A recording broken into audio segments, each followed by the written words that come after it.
Sair da escola já com uma formação profissional no currículo? Parece bom demais pra ser verdade, né? Pois é. No ensino técnico do Senac, isso é possível. É ensino médio junto com formação técnica, que acontece durante os 3 anos. Lá, eles usam metodologia para projetos, desenvolvendo competências como resolução de problemas, pensamento crítico e colaboração, além de valores éticos e sustentáveis. Quer saber? Senac. Acesse sp.senac.br/ensino médio e saiba mais.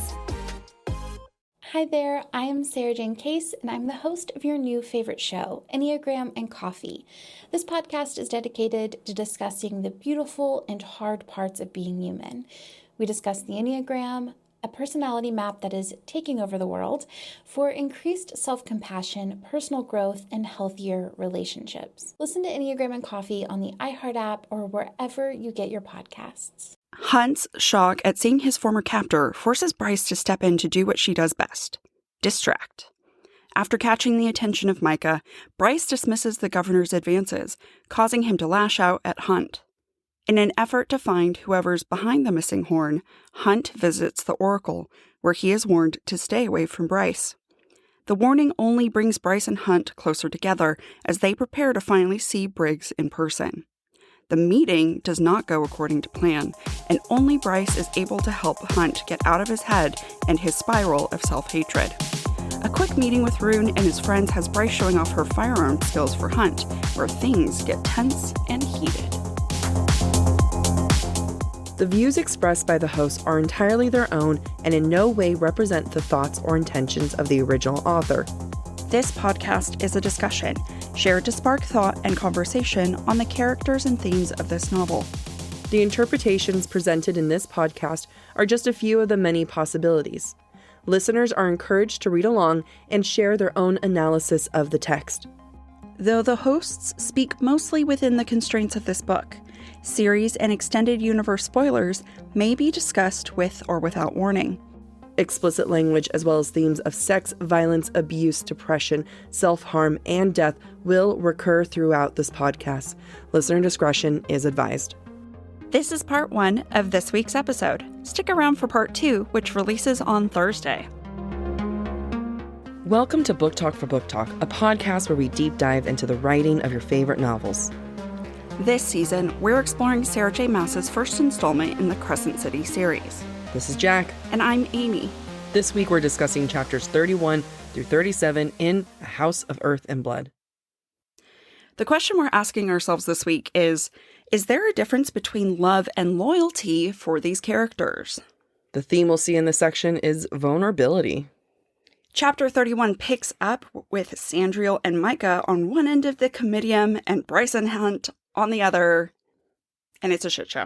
In this moment, Sandriel has power over both Bryce and Hunt because of her notoriety. Hunt has a personal knowledge of Sandriel, and he's frozen in place by his memories of the torture he endured under Sandriel's hand. On the flip side, though Bryce does not have this personal knowledge, she is frozen in place because of, one, the power radiating from the the archangel, and also media. And the governor. And the governor, it's true. And just Sandriel's notoriety through media. And I just thought that was interesting that both are similarly caught off guard, even though their experiences are completely different. Bryce, in that moment, has to take back as much power as she can to free herself and Hunt from that situation, even if that power she's taking is a complete facade. It's so weird to think that they're all celebrities. Mm-hmm. You know what I mean? Yeah, it's so weird. Like, one time I was in a hotel and I saw Canadian Prime Minister Justin Trudeau. Uh-huh. So hot. But it's like, imagine being like, oh, there's an archangel who tortured so many people. Wow. Right? It's so weird. Being starstruck. Yeah, it is strange that like they're all celebrities and Bryce isn't no one. Yeah. As far as they know. Right. So SJM's description of Hunt, I really love the word choice she has here. Quote, a step ahead, Hunt was a trembling live wire. And I love the description of a trembling live wire and just the contradiction of the two.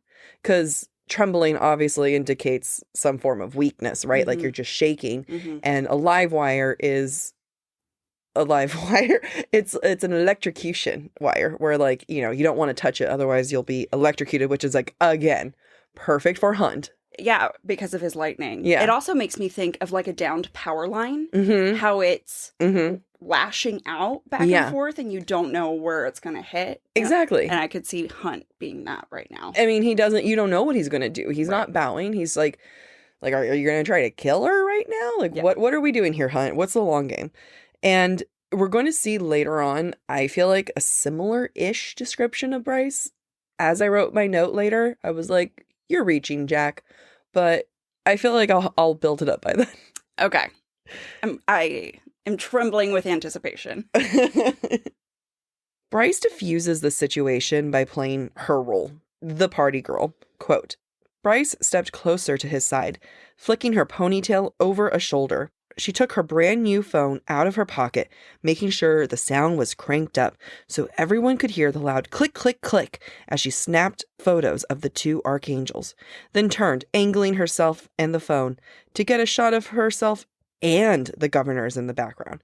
But first, let me take a selfie, is the definition of Bryce in this moment. And it is shocking, it's unexpected, but most importantly, it's excused. Because Bryce is a woman. Bryce is a party girl. And once again, she is weaponizing this feminine, aloof, airy party girl. Like, Vapid. I'm just here for the pics. Yeah. Hi.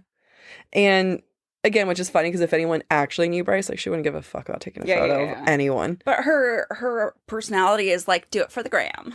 Right? And it's such a thing that only women can get away with. Yeah. Like, you never see a guy... I don't want to say never, but none that I can imagine. I'd be like, wait, hold on. Let me take a selfie real fast. And if they did, we would mock them. Yeah, I'd be like, what are you doing? Yeah. Why are we taking a selfie? Yeah. Stop it. And this is also the first time that the feminine is protecting Hunt. Mm-hmm. It's in his defense. And Hunt has to accept that her party girl ways, that persona, her feminine is his protector now. And by the end of the episode, I'm going to say that he's accepted it. I think so too. I think this is a turning point for him. Yes. And we're going to see the whole narrative around these two change throughout the course of this episode, which I'm really excited about. Very. To take back control of the situation, Micah confronts Bryce and Hunt.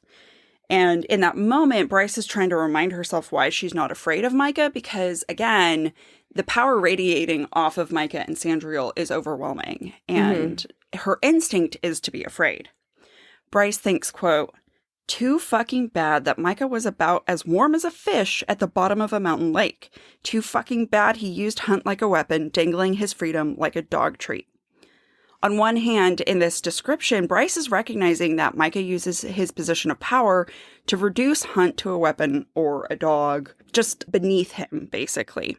On the other hand, though, in this same moment, Bryce is reducing Micah to prey that is capable of being devoured as well, a fish. She sees him for what he is, slippery, slimy, not something for her to truly be afraid of. And I think this moment of her reducing him helps her in the future be able to face him and not be overwhelmed by her fear for him. Yeah, absolutely. Especially when you think about the first time, because this is only the second time she's seen him in person, right? Right. And the first time was, I mean, not in the alley, but the first time was he came to the gallery. She was freaking out and she was like, oh my God, I had posters of him in my room. He is so hot. I'm so scared. Yeah. And even though Bryce is referencing like the reasons why she no longer respects him, essentially, she's saying it's because of Hunt. What I'm wondering is the thing that she's not saying, and that's the fact that she saved him.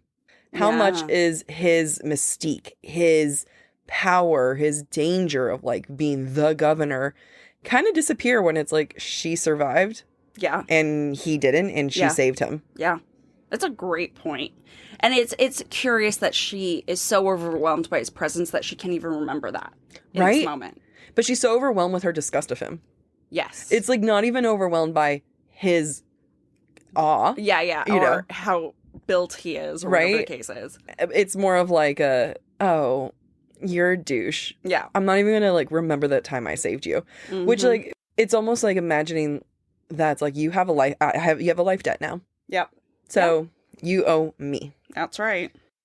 Bryce sees Micah checking her out. He is looking her up and down, and Bryce immediately knows the look that's on his face. The moment where he just is like, I'm going to do you. And because Micah sees how hot Bryce is and assumes that she's going to fall for him. Mm-hmm. Like, he can do whatever and get whatever. Have you looked up fan art of Micah? No. He is. I don't need to feel problematic feelings. If it helps, he's blonde. Yeah, I knew that. Yeah, I know, but I mean, like, to like put it off. I like blonde boys. I know, but not like the good kind of blonde boys. Okay, there's like a category of like the good silver blonde. Yep. The Witcher, blonde. Malfoy. Yeah. House of Dragons. Yeah, I like the silver blonde over the golden blonde. Yeah. And Micah's a golden blonde? Yep. Okay. Yeah. Fair. But what I think is that Micah is using sex as a weapon. I don't want to say I don't think he's interested in her because Bryce is hot. Right. But I'm not entirely convinced that like he would normally go for her. Yeah. If there wasn't such a bunch of things happening with the power, right? Like, she chose to walk off with Hunt after taking the photos, and Hunt was disrespectful. Yeah. So he probably comes in and is like, I'm going to sweep her right from underneath you. Right. He did the whole looking up and down, but again, like, not entirely convinced that it's like I'm purely attracted to you situation. And what I also love is that it's kind of like the battle of sexual attraction. Mm-hmm. I think Bryce kind of looks at this moment and was like, excuse me, this is my weapon. I'm the one who uses sex. Yeah. As How a weapon. Dare you take my weapon? You're doing this. When I worked at a frozen yogurt shop in Scottsdale, you remember that one? Mm-hmm. I got tons of spring training baseball players who came in. I remember this, yeah. Yeah, and one came in, and like they're worth millions of dollars. The baseball players were the worst. And they would come in and be like, this one guy was like, hey, can I have that for free? And he gave me the most charming smile, and I was like, I use that smile. I use that smile for free shit. You're not allowed to. You can't use that on me. And then there's no reason for this quote, but I just love it. Boo fucking who. SJM's narrative in this book is just so funny. Yeah. And I'm going to bring that up again later too. It is written for the millennials and the Gen Z, and I really, really love it. Yep. So after Bryce turns down Micah, they close the elevator. Hunt and Bryce are trying to escape from the comitium. And there's a moment where Hunt observes that Bryce, quote, twirled the silken length of her ponytail around her wrist, unaware that she bared the golden column of her throat to him with the movement. Now, given what we know of Bryce, she's always hyper aware of her safety and how she comes across and trying to make sure that she never is viewed as prey. And if she is viewed as prey, making sure she's defensive about it. But in this elevator scene, she's just faced off with Micah, and it's interesting the shift we're seeing that she's allowing herself to expose her throat to Hunt. Mm-hmm. And it's a sign of vulnerability, physical vulnerability. And either she's too dazed to notice, or she's like, Hunt's not that bad compared to Micah. I can trust him with my throat. Yeah.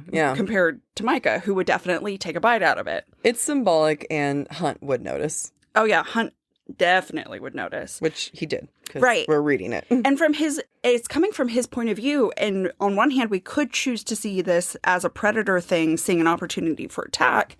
But instead, it comes across as very sexual. I also just spent so long trying to twirl my hair around my wrist. Her hair must be fucking long. I have long hair. And I'm mad, I'm twirling it. I can't even say I twirled it. Yeah. Her hair has to be down to her waist or longer. God, just when I thought I had long hair, fucking Bryce comes in and is like, more rosemary water, please. We're also seeing this ponytail being used as a weapon, and the fact that she keeps tossing around, hitting people. This ponytail is a guest star in this chapter. It really, really is. It's so freaking funny. And now she's holding it back from Hunt. Like you said, she's baring her throat to him. And you can almost look at it as she's tamed the weapon. Mm-hmm. Because this ponytail was flipping and flapping. Right. It almost hit Hunt in the face at some point. Mm-hmm. Multiple points, I think. And she's tamed that in that moment. while they're having their private time. And Micah tried to get her to be compliant, and she fought back. Hunt hasn't, like, asked anything at this moment. Like, he'll ask her later, like, you sure you don't want to do anything? But she's showing him her weakness because he was weak. And we're going to see a lot of that this episode. It's almost like one of the themes is vulnerability. Oh, my. Or the theme. When they get to the landing platform where Hunt and Bryce are going to fly back to her apartment, Bryce is not about the flying because she hasn't, been carried by Hunt up until this point. You can tell she's afraid, and Hunt is expressing his gratitude to her. And I found this to be an interesting time for him to choose to be grateful. I'm glad he's expressing his gratitude, but it's also serving as a distraction. And I wonder if that cuts into the sincerity of his gratitude. Right? Where it's like, I'm so grateful. She's like, I don't want to die. It's so high. Exactly. So Hunt is thanking Bryce for bailing him out of the situation with Mike and Sandriel, all while he's bending to pick her up. She's wincing. She's strangling him with her hands because she's afraid of heights, and they're about to take off and fly over the city. I wonder if in this moment, although Hunt is, again, I think sincerely grateful, he's also trying to take control of this situation. Like, this is something I can do. This is my way of protecting you now. Yeah. This is my power. So let me do the thing you're afraid of, and we're just going to go off into the air. He's like Princess carrying her away. Ugh, goals. Right? I'm also happy he didn't tell her that she was heavy mid-flight. Oh, yeah. Like, oh. Like, I'm happy he came to that realization while she was unconscious. Or, like, in shock. Yeah. Last time. So the flight, I think, is also really important because of how different this physical contact is. Like I kind of hinted, the last time he carried her, she was in shock. And I think he was in shock, too. Like, they just went through the whole bombing at the White Raven.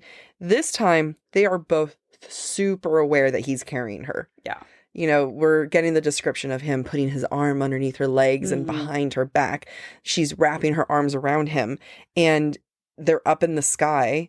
And it's forced vulnerability. Yeah. It's forced intimacy. Forced proximity. Yeah, because even like some of the way that the language that SJM uses, because she knows how to tease and draw it out, he asks her like, do you not want to look down? And she says, absolutely not. And then it's like, he chuckles in her ear. I'm like, oh, in her ear? Oh my, so close. That's like an orifice. Chuckling into any hole in your body is. Honestly, this set of chapters, everyone talks about Hunt's fetish with feet. I think he has a fetish for ears. Yeah. Yeah. Right? It's like he's really into her ear. He's but you know really what? into her ears. Out of like all of the weirdest body parts, ears are the sexiest. Yeah. They're equally as dirty as feet sometimes. Yeah, and I'm throwing elbows into this. Just talking kneecaps. Yeah, the weird parts. Great. While flying over the city, Hunt is looking out at Lunathian, and he thinks of Pangera in comparison. Quote, the cities were little more than pens for the Vanir to trap and feed on humans and their children. No wonder the humans had risen up.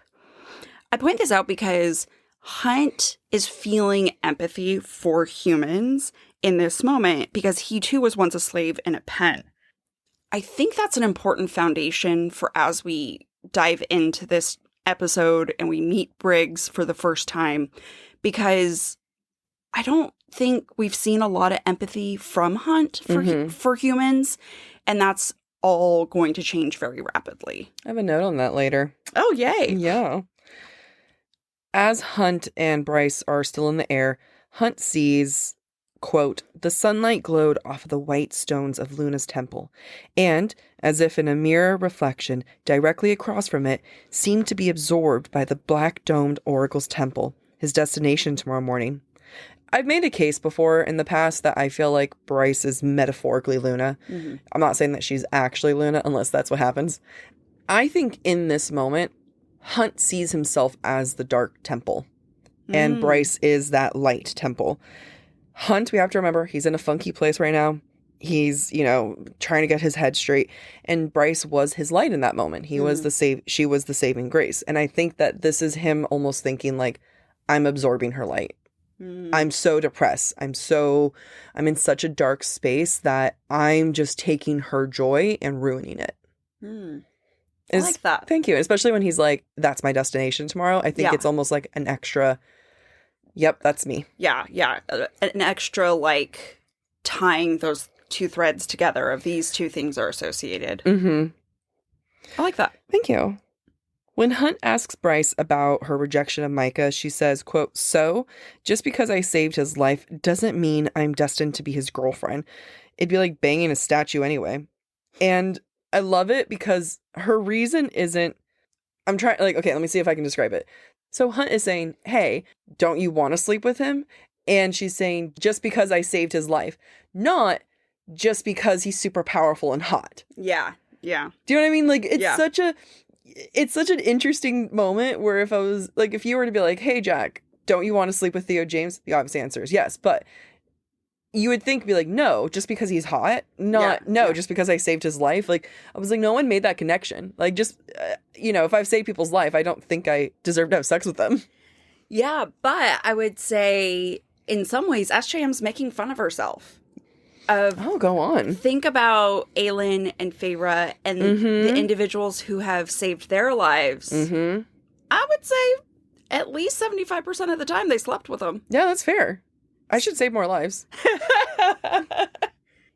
I think that Bryce is a vehicle for SJM not only to make fun of herself and the tropes that she's often used, but also calling attention to the fact that we don't have to obey these tropes. Yeah. I'm going to do a really long quote because I feel like this quote is important. It's entirely different than what we've seen from SJM, which are really young women who get mated up really soon. Yeah. Not that Bryce isn't young. She's 25, but in Still comparison, When Bryce says, quote, see, that right there is the problem. You and the whole rest of the world seem to think I exist just to find someone like him. That, of course, I can't be genuinely not interested. Because why wouldn't I want a big, strong male to protect me? Surely if I'm pretty and single, the second any powerful veneer shows interest, I'm bound to drop my panties. In fact, I didn't even have a life until he showed up. Never had sex, never felt alive. Dark hell, this woman. So again, it's a long quote, but it's just so important, not just for characters, but I think for readers. Yeah. I think that this is SJM being really aware that her majority of her readers are young women. Yeah. Or just women in general. Yeah. And kind of, having this message of like, hey, look, I recognize it. In the past, her other characters were just like, you're the most beautiful man I've ever seen. Okay, make me. And like, I'm not here to say that I would do otherwise. Yeah. But it's, Bryce is different. Bryce is different. And what I love about this is I feel like in this monologue, Bryce is calling out her society, but also ours. Yeah. Calling out our patriarchy and how women are viewed in our society. And how sometimes women treat other women. Like, of course he's hot, so of course you would want to be with him. Like, no, maybe I want a career. Right? Or of course he's powerful. Why wouldn't you want to be with that person? Like, it's almost an assumption / justification. Right. What's also super meaningful in this monologue is that these are things that Bryce has been saying this entire book. Yeah. We are 300 and something pages in. Yep. And this is not anything new, but I think this is the first time Hunt hears her. Yeah. Which is why I believe he goes the extra mile to demonstrate he's not an alpha hole. I agree, because he's like, okay, well, I don't have to be these things for her to notice me. And he's not actively thinking that, but I think he's subconsciously thinking that. I also love in this moment, we're seeing Bryce's reaction from Hunt's point of view in this dialogue. SJM just does the best thing. And Jack previously talked about the ponytail being a weapon, but now it has personality. Yeah. Now it's sentient, and it's comedic and unique to Hunt, and it's what makes his point of view fun to read and differentiates him from Bryce's point of view. And it's just good writing. Yeah. Quote, Hunt crossed his arms. She crossed hers. That stupid fucking ponytail seemed to cross its proverbial arms too. And it's just chef's kiss. It's so freaking funny. Like, minus the obviously weapon on weapon, crossing their arms there. Right. But it also gives me confidence to let your ponytail fly free, ladies. Let it have its own life. Personality. Yeah. I've walked and been like, oh, my hair's swishing too much. Gotta comment. No. Let it do its thing. Let it do its thing. We then end chapter 31 and move into chapter 32. Remember how in episode 1 I talked about Bryce treasuring Danica, and that was demonstrated in Bryce's description of the color of Danica's hair. She specifically called the color amethyst, sapphire, and rose. Well, in chapter 32, as the sun is setting, Hunt notices when Bryce smiles, quote, her eyes crinkled with amusement, the last of the day's sunlight lighting them into liquid gold. And to me, this is a clear indication in the narrative style that Hunt's affection for Bryce is growing because he's starting to describe her differently than before. The attraction between the two is going up, we've been saying that the last couple of episodes, but it's really happening, guys. Yeah, it's really happening. And while Bryce doesn't want an alpha hole, she's super attracted to his guyness. And, Hunt watches sports. He wears a backwards baseball cap, and she is into it. And little spoiler for book 2, not a huge spoiler, but tiny little one. At one point, she says something like, he was wearing that backward baseball cap again. I can't that's sexy. Yeah. Can't handle that. And, there's a difference between alpha holes and guys. But is there really, or is it just Hunt? You know what I mean? It's funny where she's like, fuck these alpha got holes. But it's like, you're such a boy. Yes. Yeah. I think she's starting to see beyond his facade, right? Just like he's starting to see beyond her facade. The alpha hole facade for Hunt is equivalent to Bryce's vapidness. Yep. Good point. Really good point. I was re-listening to House of Sky and Breath recently, and I did think that pretty often of God, he really is so different than other characters that we've seen from SJM. It makes me think of Throne of Glass characters and ACOTAR men, and it's he really isn't that alpha hole-ish. Right. I'm not saying he's not an alpha, but Bryce is the alpha in that relationship. Right. His alpha succeeds to her alpha. Yeah. Fall has officially started here in Los Angeles, and that means we finally get to do fall activities. I have been counting down the days for when I can go to pumpkin patches, maybe even hit up an apple orchard, and I get to do all of it looking super cute in my Quince boyfriend sweater. This weather is perfect for my dark academia vibes, and I'm so excited to bust out my washable silk blouse because I'm going to be taking pictures. Quince is known for their Mongolian cashmere sweaters from $50. And that's not all. Quince has so many other amazing things on their website. All of those items are priced 50 to 80% less than similar brands. That includes leather jackets, cotton cardigans, soft denim. My entire fall wardrobe is genuinely turning into Quince wardrobe. By partnering directly with top factories and cutting out the cost of the middleman, we get savings as the customer. One of my favorite parts about Quince is the fact that they only work with factories that use safe, ethical, and responsible manufacturing practices. And they still manage to get premium fabrics and finishes for that, luxury feeling for every item that they have. Get cozy in Quince's high-quality wardrobe essentials. Go to quince.com/booktalk for free shipping on your order and 365-day returns. That's Quince, QUINCE.com/booktalk, BOOKTALK, to get free shipping and 365-day returns. That's quince.com/booktalk. Just as things are getting good, someone's got to ruin the moment, because this book and SJM are all about the slow burn. She was like, can I write a slow burn? And she said, yes, I can write a slow burn. So slow, you won't get anything until book 2. Basically. As a result, Micah calls and demands Hunt's services as retribution for the slight Hunt performed, that basically Hunt not bowing, Hunt disobeying at the comitium. has resulted in this. Micah is saying, I need you to do some killing. Quote, Micah would give him this warning and make him do this job tonight to remind him where the fuck he stood in the pecking order, and then that would be that. Micah even forces Hunt to pick up the file of the person he's to assassinate in Hunt's room at the barracks. And as I was thinking about this, Hunt's room at the barracks is the sanctum of the Umbra Mortis, not Hunt. Mm-hmm. Hunt himself spends as little time as possible in his room at the barracks, at least from our vantage point as readers. To me, this is him trying to keep his distance from the Umbra Mortis facade and who he has to be when he becomes the Umbra Mortis. And I think we're going to see that demonstrated when he actually does the assassination as well. Yeah, absolutely. And why is Micah doing this? And I think this is, a really good call out is that this is coming from Hunt's point of view. When he gets the call from Micah, it's like, oh, I didn't bow. I was being disrespectful. This is him reminding me of the pecking order. I feel like if we got Bryce's point of view, and again, I feel like this is what we can infer, the main reason why Micah's doing this is because Bryce rejected Micah. Mm-hmm. And Bryce decided to walk away with Hunt. I don't think it has much to do, sure, not bowing, Sandral, all that stuff. But really, Bryce walked away with Hunt. And for the first time, Micah was rejected.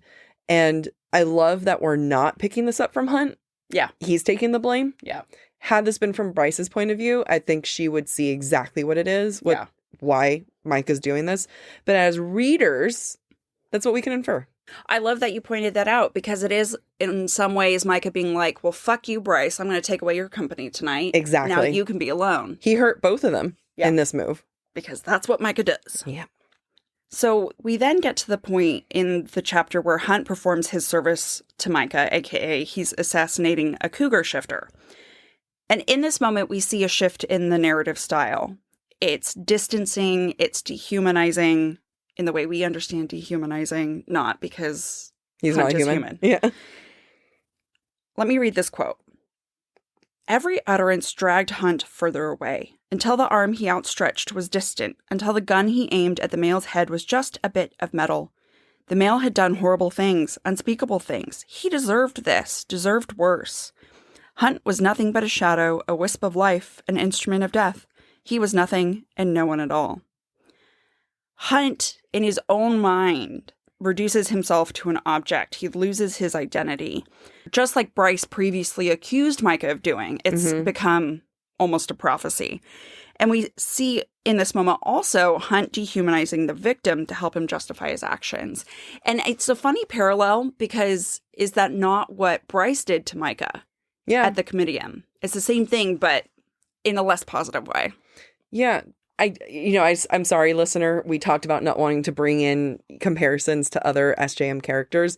But again, I just feel like it's so important to point out how different Hunt is compared to what SJM has written before. Yeah. And I was listening to Silver Flames. So like slight Silver Flame spoiler there. But Cassian talks to Nesta about how he went to the village that his mother lived in where he was born and killed every single person, every single man there. Let the women and children live, but killed every single man there. And how Rhys and Azriel, quote, shredded his father in front of him. Mm-hmm. There was no guilt or remorse there. Yeah. And he even said, some of the men, they didn't do anything, but they watched what happened to her. Yeah. And Hunt says that this shifter deserved it, that he did horrible things. Micah could have easily had sent him to a pure innocent. And I'm not defending Micah here, but it is so different compared to other SJM males where they're like, I think other characters could have defended it, being like, I don't like that I'm being forced to do this, but you are a piece of shit, so fuck you. Right. Well, think about Rhys in Wings and Ruin when he tears apart the ravens in the library. Yep. He does it with his hands because he needed to feel their deaths. Mm-hmm. They relish death in Prythian. They do. And it does. What's funny is when we did the Akatar season, we were so ooh, smiled. You guys aren't that bad. And now reading Hunt, I think that SJM for this book got a lot of crap of saying this is just like her other books. Mm-hmm. This is a copy and paste. And it is not. It's so not. Hunt is so different. He's a sensitive boy. he is a sensitive boy. And even though killing is what he's good at and what he's trained to do, it obviously eats away at his soul. And this is me being a really bad person. He's all using a gun. Well, no, but that's, it's very impersonal. And that's the thing. Like, yeah, it's very impersonal. And it still eats away at him. Yeah, like re-shredded the ravens with his hands. Yeah. It just goes to show that Hunt is not a replica of Cassian or Reese. Hunt is his own character. Or Ruhn or anything. Right. Like, SJM truly made a unique leading male. Yep. Yep, I agree. Which I did not think before doing the analysis. Same. I think it's important in this scene that we actually don't ever see the deaths that Hunt performs. No, both in this scene and earlier scenes. The scenes almost always end with Hunt's act of killing, but never the consequences of the kill, right? Yeah. We very rarely, if ever, see the body. It's as if Hunt blacks out completely because he's disassociated so much and his body's on autopilot. Like, he just is like, I can't process this, so I'm not going to even give you that in the narrative. Yeah. Sorry. Another thought that just popped in my mind of like this weird balance of Hunt and how we're seeing the real Hunt. If you think back to earlier in the book when Bryce was being questioned after the attack on Danica and Sabine was being a total bitch and then Hunt stares at her, Isaiah describes it as not many people survived after that, right? So he was totally capable of leaning into that I can kill you at any moment. Right. If people only knew. Right. Right. And that's the part of him he doesn't let people see. So we do see the consequences of the kill from Hunt's perspective once he gets back to the Comitium. Quote, so Hunt patched himself up, pieced himself together, half crawled out of the boiling hot shower and into the person he was when he wasn't forced to put a bullet between someone's eyes. And just a reminder, a scalding or boiling hot shower can be a form of self-harm. And in Hunt's case, the shower is both washing away the Umbra Mortis facade, but is also punishment for wearing the Umbra Mortis facade at the same time. Yeah. And that's why he takes that shower after every kill. Yeah. Poor Hunt. I mean, well, ultimately, I think this goes back to my earlier description of Hunt seeing himself as the Black Dome. And he showers at the Comitium, not at Bryce's apartment. Because he doesn't want her to see any part of it. Right. He doesn't want her light to be absorbed by him. That's right. And I just wanted to point out, because this popped into my brain, SJM is notorious for the power of 3, doing things 3 times. So this is the second time we've seen Hunt shower after a kill. First time was basically earlier in the book, early in part 2, I think. And we're going to see another one in the future. And each time he breaks a little bit more. We dwell a little bit more on the moment. And Bryce patches him up a little bit more. Yep. Just a cute little moment. Bryce recorded the Sunball game that Hunt wanted to watch because she knew he wanted to watch it. And it tightens Hunt's chest, and it just tightens my chest too. Just like, oh. It's like we were saying, she patches him up a little bit more. Yeah. Like, this is the beginning patch. This is her being like, here you go. Like, I can't undo what you just did. But I can make it a little bit better. Yeah. Yeah. And I could, instead of like rejecting him outright for doing what he did for Micah. Yeah.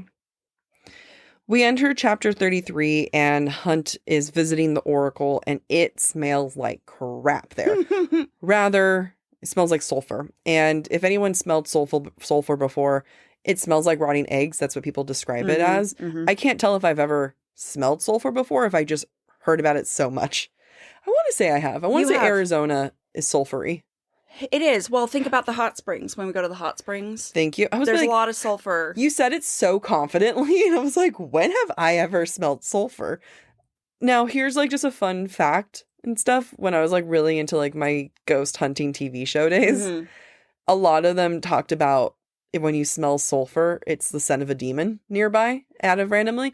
For me, it's very fitting for what's happening right now. I'm not saying that the Sphinx is a demon, but also like not. Well, think about it. So like with the idea of hot springs, the water is coming from deep in the earth, which is why there's the scent of sulfur. And if we think hell is at the core of the earth for whatever reason, fire and brimstone. Yeah. makes sense that we associate sulfur with demons. Yeah. I also wonder if the smoke that the oracle looks through is coming from deep in the earth. That's why I always wrote off the sulfur stuff, because I was like, oh, it's just coming from deep in the earth. I don't know. I'm going to edit this out. But it also, or no, I'm not going to edit this out. I'm going to say spoiler warning for book 2. When we think about the mystics and how they talk to demons, I'm not saying that they're looking through sulfur, but it's going through the concept of like, in order to quote unquote see things, you have to integrate hell a little bit. Yeah. Yeah. Makes sense. Yeah. When Hunt visits the oracle, he's not over the fact that he just performed assassination duties the night before. In fact, quote, after last night, what he'd done, a sacred temple was the last place he wanted to be, the last place he deserved to be. Hunt is punishing himself, and we're going to see that a lot over and over in these chapters, that he can't escape his own spiral right now, and it makes him a little wary. And I think that's important given how wary he is not only of the oracle, but of Bryce later on. Like, he's just so vulnerable right now that he can't make sense of anything. Yeah. That wariness is heightened when the oracle actually appears. Before you get into your quote and everything, he describes the oracle as being like so beautiful he doesn't know what to do with himself. Yeah. Give me a medium ugly person once in right. this book. Everyone is so beautiful. I know. I feel like I'm cute. I can like wave my cute flag, especially when I like dress up and stuff. I would feel so intimidated being in this world. Honestly, give me a plain Jane. Right? Just someone ordinary Be looking. like, wow, Hunt looked into the oracle's rather simple face. Exactly. She was nothing to look at. Yeah, but I'm sure she had a lovely personality. Yeah. So as Jack mentions, the oracle is beguiling. Her presence in itself is powerful because she is so beautiful. Her voice is powerful because it's so seductive. Even Hunt is aware that, quote, the words rumbled over his bones, luring him in. Not in the way he sometimes let himself be lured in by beautiful females, but in the manner that a spider might lure a fly to its web. It's curious that Hunt is cognizant of this, because usually when someone's so overcome by another person's beauty, they forget all reason. But Hunt is reasonable. He's like, no, this is a trap. Yeah, well, I need to be careful. Also, like, isn't she in cat form? She has paws. She is a lion's body with a human's face and wings. Yeah, so isn't that bestiality? Basically. I hope he's not interested in her. Well, you know what? I think he wants to feel some control, so he's not going to be into her that much. Which is why he ultimately turns down the oracle's offer to look into his future, and it really pisses me off. I would really love that clue. Seriously. Rude. It's like he doesn't even know he's in a book. Right. Right. And we want clues. It just makes me think, you know, if we're in a simulation and someone's playing this game and they want clues in my future, make sure to communicate it. Like, what if we are in a book right now? Oh my. Right? Also, like, the oracle's like, hey, want to know more about Bryce? Want me to tell you about Bryce? What happened to Oracle patient confidentiality? Obviously, there were no forms. Yeah. She has no legal team. See, at the very beginning, Hunt's like, you're not going to tell anyone. She's like, never. This is between you, me, and the gods, unless it's that bitch Bryce. Then I will tell you everything about her. Well, probably because the Oracle's like, she's cursed. She's of the devil. That's why she's willing to... Spill the beans? Yeah, I guess so. Like, talk about spill the tea. Yeah. You and I would be so bad at this place. Billy, do you want to know about your future? Yes. Yes. Do you want to know about Bryce, this other person's thing? Yeah. Let me go grab the tea. You know, my nose will get used to the sulfur. After visiting the Oracle, chapter 33 ends, and we move into chapter 34. And early on, there is a mention of Ophion and Kara's here. And I know we've talked kind of about Kara's before. That's Briggs's human rebel group located in Lunathian, whereas Ophion is the overall human rebel group that is, I think, specifically stationed in Pangera. I wanted to talk about the origin of Ophion, even though it's less relevant now than it is in Sky and Breath, but I'll bring it back up in Sky and Breath when we get to that season. Save, copy, paste. So Ophion in Greek means serpent, and Ophion was actually one of the first gods to rule the world with his wife before being struck down into the ocean by the Titans Cronus and Rhea, all while Zeus was still a baby god, for context. So Zeus was not a full god at this point. Ophion is also a species of wasp. They are nocturnal, parasitic, and often seen at lights. Seriously? Ew. Yeah. Here? I don't remember the region. California? Okay. However, I just thought it was interesting, and there are interesting parallels between that description and Ophion in the book. Mm-hmm. I just wanted to bring that up. I love that. Bryce tells Hunt about seeing the Oracle the first time, right? Mm-hmm. And she talks a little bit about the Fae tradition and how girls go to see the Oracle when they start their period or when they turn 13, while boys go to see the Oracle at 13. And I always get so bothered when moments like these where it's like, basically it's like they go to the Oracle when it's quote unquote entering adulthood, right? Yeah. But girls, it can be when you start your period. And I started about to announce this to the world. I started my period when I think I was 11. I was like a month before my 11th birthday. Yeah. And I was like, I would have been like just shy of 11 going to the Oracle. Yeah. Yeah. It's traumatizing. Right? Versus like, and you don't hear that with boys of like, they're going to go see the Oracle when their voice changes. Right. Right. Yeah. So it's very annoying. And also like, once again, we see a part of their society where time and tradition is measured around women's cycles. Yeah. So knowing that SJM is Jewish, and I should have looked this up. I didn't think about it. Bar mitzvahs? Yeah, it made me think of bar mitzvahs and bat mitzvahs. Yeah, I want to say that's just 13. Yeah. Not like, hey, you started your period. Therefore. Yeah, but I could be wrong. I should have looked it up, and I didn't. We're going to let our listeners email us. I think in this moment when Bryce is talking about her experience with the Oracle, this is a moment of bonding between her and Hunt because of basically her trauma and how her father treated her. And I think we've said this before. I see a parallel between Feyre and Tamlin, that they bond over shared trauma or similar experiences with trauma. Yeah. And I'm not saying that Hunt had a traumatic experience with the Oracle, but it adds depth to Bryce's character, and I think Hunt empathizes with that. Yeah. Bryce says, quote, "I've never not been proud of it, being human." I just, there's no good segue I did that there, but do you feel like that's a true statement? I don't know. If you think about earlier in the novel, it was really hard to tell when she favored her Fae side versus her human side. Mm-hmm. There were a lot of unspoken comparisons between the two, and at first, sometimes she seemed to favor her human side, but then there are times where she's like, oh, I'm so glad I've got Fae hearing, or I'm so glad for these things. Now, that doesn't mean she's not proud of being human, but there's got to be some level of resentment sometimes.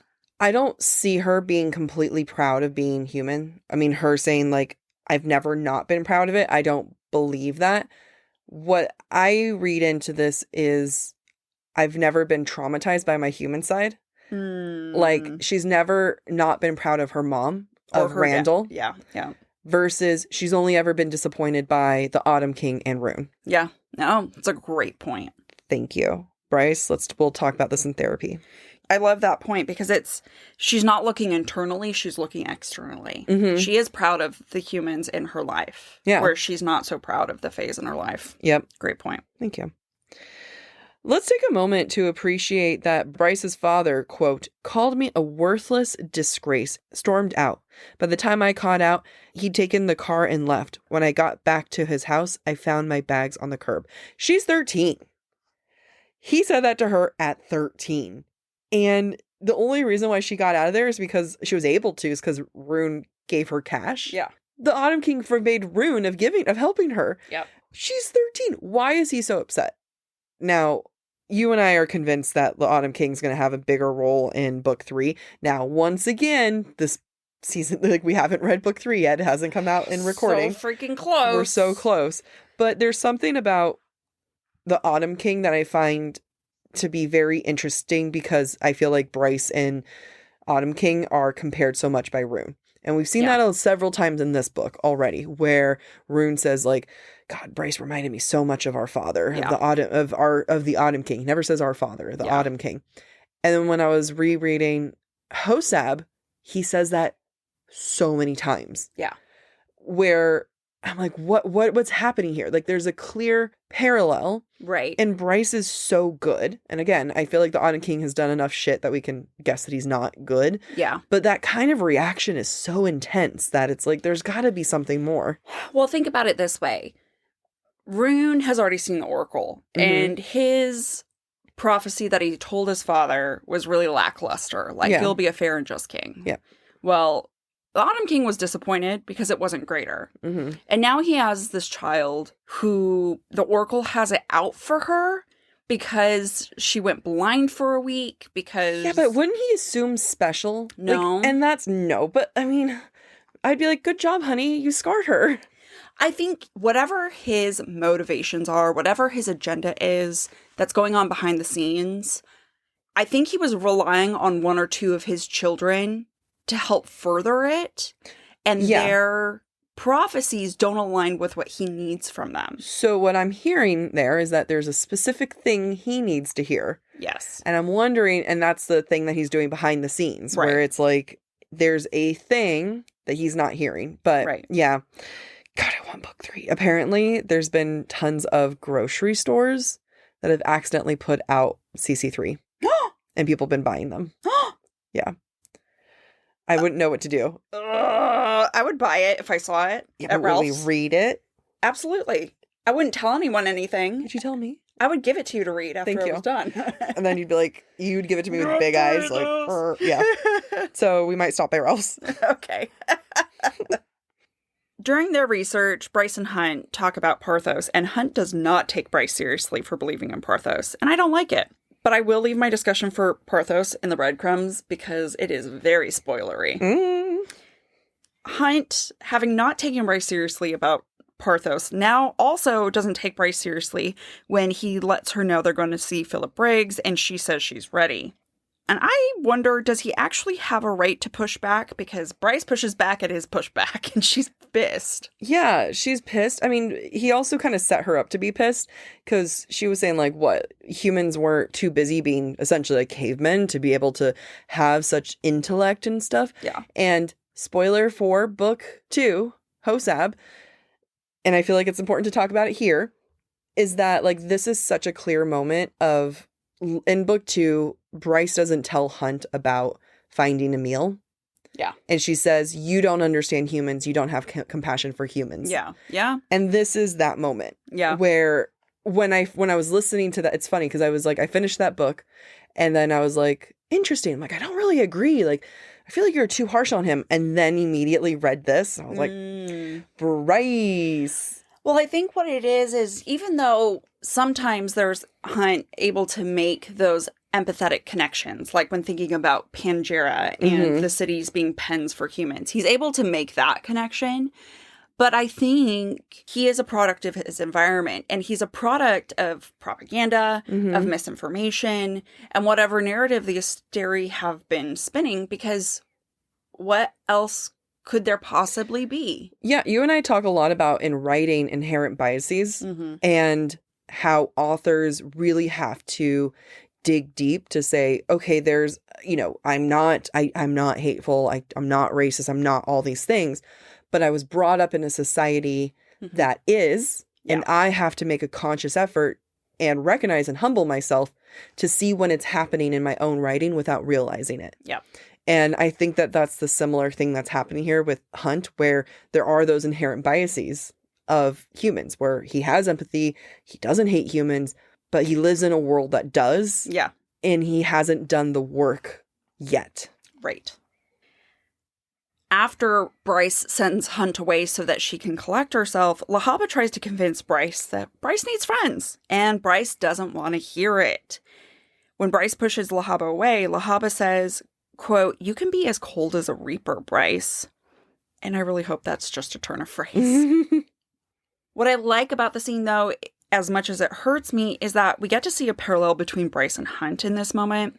Hunt had to use scalding showers to punish himself for being the Umbra Mortis and piece himself back together. Bryce, on the other hand, has to isolate herself and push those she cares about and those that care about her away. Like, think about her mom. She was constantly pushing her mother away in order to punish herself because her friends are dead and she's alive. Yeah. Right? And essentially, they're doing the same thing. They're punishing themselves and perpetuating cycles. Mm-hmm. She mistakenly believes that isolation will help her piece herself back together. Just like Hunt mistakenly believes a scalding shower will help him put himself back together. Yeah. This section, I feel like, doesn't get enough credit by no one, because we haven't talked to anyone, but... You know, Lahaba dropped some really intense truth bombs here. Mm-hmm. And I feel like we're not giving Lahaba enough credit of seeing things that Bryce doesn't see. You know, she talks about like, hey, Fury's gone. You don't talk to Juniper. You need friends. But the most important thing I want to point out here is, quote, Hunt is nice. Prince Ruhn is nice. But Danica was never nice to me.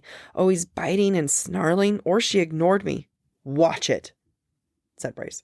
The important point here is that Danica was not nice. Mm-hmm. And I'm going to really drive that point home later.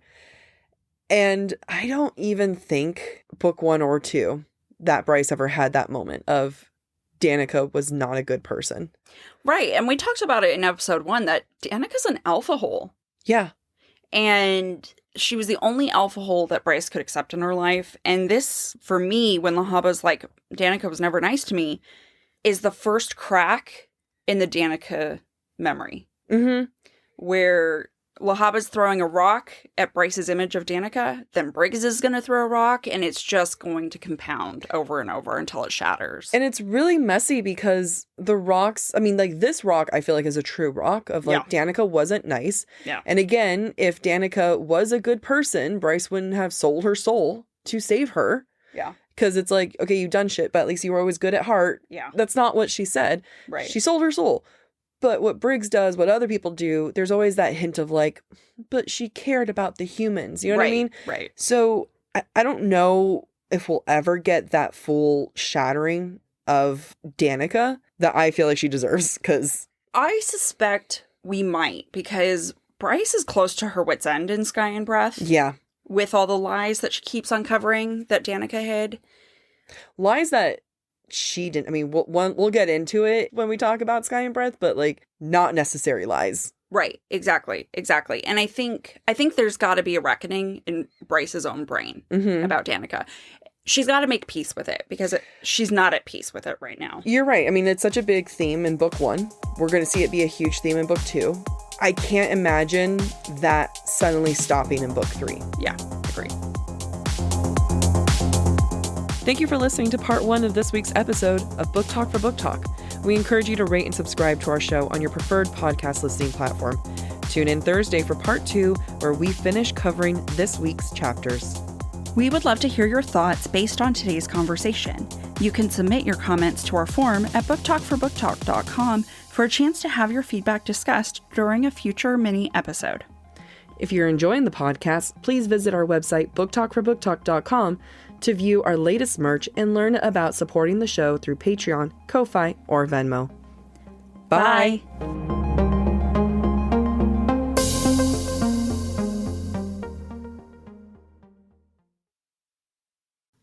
Fall has officially started here in Los Angeles, and that means we finally get to do fall activities. I have been counting down the days for when I can go to pumpkin patches, maybe even hit up an apple orchard, and I get to do all of it looking super cute in my Quince boyfriend sweater. This weather is perfect for my dark academia vibes, and I'm so excited to bust out my washable silk blouse because you know I'm going to be taking pictures. Quince is known for their Mongolian cashmere sweaters from $50. And that's not all. Quince has so many other amazing things on their website. All of those items are priced 50 to 80% less than similar brands. That includes leather jackets, cotton cardigans, soft denim. Like my entire fall wardrobe is genuinely turning into Quince wardrobe. By partnering directly with top factories and cutting out the cost of the middleman, we get savings as the customer. One of my favorite parts about Quince is the fact that they only work with factories that use safe, ethical, and responsible manufacturing practices. And they still manage to get premium fabrics and finishes for that, luxury feeling for every item that they have. Get cozy in Quince's high-quality wardrobe essentials. Go to quince.com/booktalk for free shipping on your order and 365-day returns. That's Quince, QUINCE.com/booktalk, BOOKTALK, to get free shipping and 365-day returns. That's quince.com/booktalk.